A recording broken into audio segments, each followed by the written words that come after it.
Hey Bird Gang, Paige Dimakos here with rookie Evan Boehm, and we're going to introduce him to the Bird Gang. So first and foremost, I thought this was really cool. Your dad coached you in high school football. So I got to know, what was that like playing for your dad?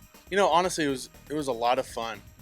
It was pretty nerve wracking at first, a lot of pressure, and I called him dad one time, and that was the last time I called him dad. And but I had to prove myself a lot with that too, because people thought I started as a freshman in high school. My people thought like it's because of my dad, yeah, and I got a scholarship, and that was because of my dad and all this stuff. And they never really gave me credit for when it was due, I would say. A lot of people did, but there were still those certain people out there that never really did. But I went back to a game 2 years ago. My little brother played for him, and he called him dad on the sideline, and my dad didn't do anything about it. And so then I got kind of upset. Yeah, I kind of got upset about it a little bit. And he's like, "No, if I would to go back, I'd change it and let you do that." I was like, "Yeah, whatever, man, whatever you're saying," type of thing. So it's nothing too bad. I think it all worked out pretty well for you. Yeah.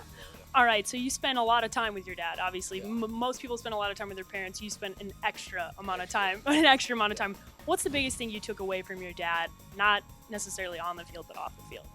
He taught me how to separate football and family and life and do all that certain stuff. And yeah, every once in a while we bring up football outside of football, but that's just a dad-son conversation that you're going to have with your father.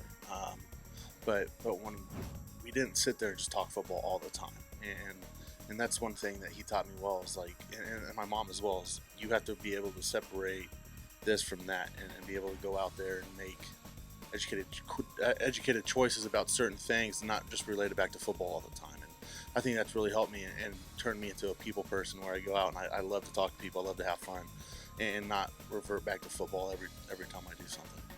I would say that's good advice from your parents. Good advice from your parents. All right, so you've had a lot of success already in your career. You're walking into an NFL locker room. What was it like the first time you walked into an NFL locker room? Very nerve wracking. You don't really know what to do. You don't know what to say, type of thing. But the offensive line, you have to be a tight knit group to be able to do the things that you do. So they let me come in and be a part of that group. And yeah, you have those rookie duties and everything like that, and that's respectable. That's expected. But they've really brought me in and explained to me if I had a question about a play or a question about this or that, they'd be the first ones to answer it. And so that's very special. We have a very special offensive line group. I can already tell with Goody coaching us, and we have a bunch of veteran players out there that love to work hard and everything like that. So it's very exciting to be in this locker room. Okay, so the veteran players, there's lots of guys on this team. Even I've heard Patrick Peterson, who's only 25 years old, be called a veteran, which is funny to me. Who are some of the veterans that have stood out to you that are mentoring you already so quickly? I'd say guys like AQ. We're battling, but at the same time, he's helped me out tremendously.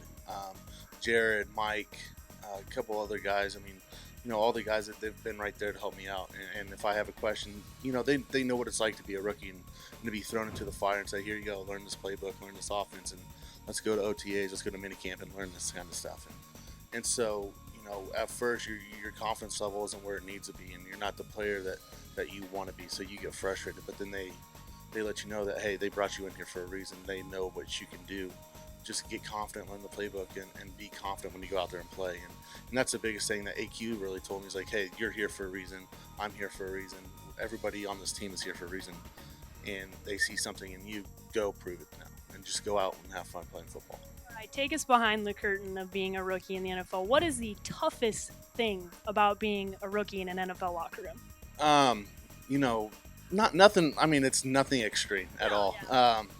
My daily job is to get the towels for all the offensive linemen after practice and everything like that. So I go and I grab about 20 towels and just start tossing them out, making sure the Gatorade is in the refrigerator, and then during camp and stuff, I'll have to provide snacks and do all that kind of stuff. So it's nothing too bad at all. What kind of snacks are you gonna bring? Oh, I have no idea. I'm just gonna ask them whatever they like. You're Probably gonna have it. wise Yeah, choice. you're gonna have it in the room, whatever they want. Probably a wise choice. Okay, this is your first summer in Arizona, and you're just getting a little taste of what the desert's like. So, talk about being in AZ. What's it like for you so far? I love it here. No, the scenery. I mean, most people I think take it for granted out here. It's just like this is as far west as I've ever been. So, the mountains, just driving and you can see mountains all over the place. Like, you don't have that in Missouri, so it's pretty awesome. Yeah. So, love the scenery, love the weather. Really, I mean, it's really hot, but at the same time, it's not the humidity hot. Dry. Yeah, it's dry hot, and I like that a lot better than the humidity. Back in Missouri, I mean, it's pretty humid, and I don't do well in that kind of stuff. But out here, it's pretty fun. Sure you don't miss 2 days in the humidity. What do you miss most though about Missouri?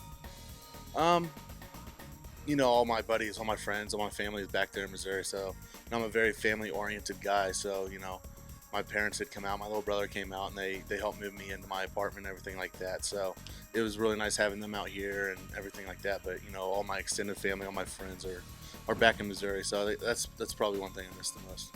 All right, so we like to end every interview allowing the athlete to give a message to the Bird Gang. So if you want to tell the Bird Gang something about you or something they should know, what do you want to tell the Bird Gang directly to them? Okay, Bird Gang. It's not Boehm. It's not, I don't know how some people even pronounce my last name. It's Boehm. It's German last name. The O, the E, and the H, they all make an A sound. So it's like Bame. So that's how you pronounce my last name, just to throw that out there for everybody. I feel you on that. Dimakos is pronounced about a million other ways. All right, well, thank you so much to Evan Boehm. I'm Paige Dimakos for Arizona Sports. Bye, Bird Gang.